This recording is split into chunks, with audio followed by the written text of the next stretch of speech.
This is Jeff O'Leary coming at you with another episode of Keeping Real Estate Real. As a home seller, when you're getting ready to sell, I'm sure you want to get as much information as possible in order to educate yourself and give yourself the best advantage to get the most money and have the best experience possible. Now, when doing your research, I'm sure you're going to find out really quickly that real estate as an industry, I think, has more information available out there than any other industry on the planet.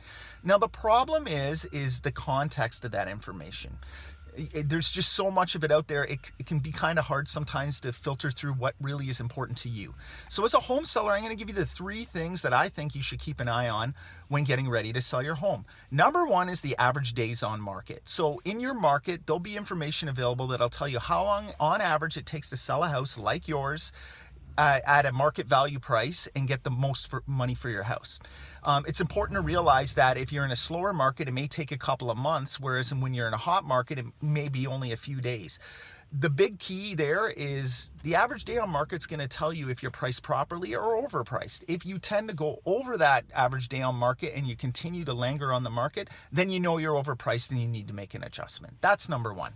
Number 2 is the sold to ask ratio. So in any market, there'll always be an average of what the house is listed for versus what it actually sold for. So for example, if houses are selling for 100% of asking price, that pretty much means that buyers are paying full asking price for the house.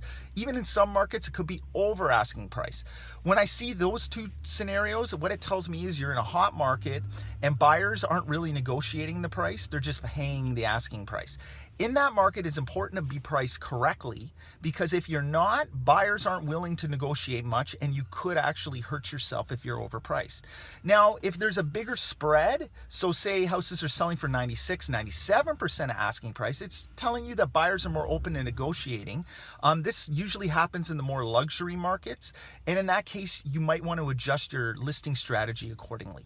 Finally, the last statistic that you should really keep an eye on is the absorption rate in your market. What that means simply is we take how many houses are listed for sale in a month and we divide it by how many houses have actually sold in that month, and we come up with a number. Normally, anything below 4 months of inventory means that you're in a seller's market. The seller has an advantage. Anything between about 4 and 6 months of inventory means a neutral market, so buyers and sellers both, there's no advantage to either. And if you start to creep over that 7, 8 months worth of inventory, you're definitely in a buyer's market. And as a seller, that would mean that you're probably going to want to price really competitively, because there's a lot of inventory out there and buyers can pick and choose what they want. So there you have it. I'm giving you the 3 statistics as a home seller you should keep an eye on when selling your home. If you have any questions about real estate, feel free to call or email me. This is Jeff O'Leary, the Village Guru, keeping real estate real, and I'm out.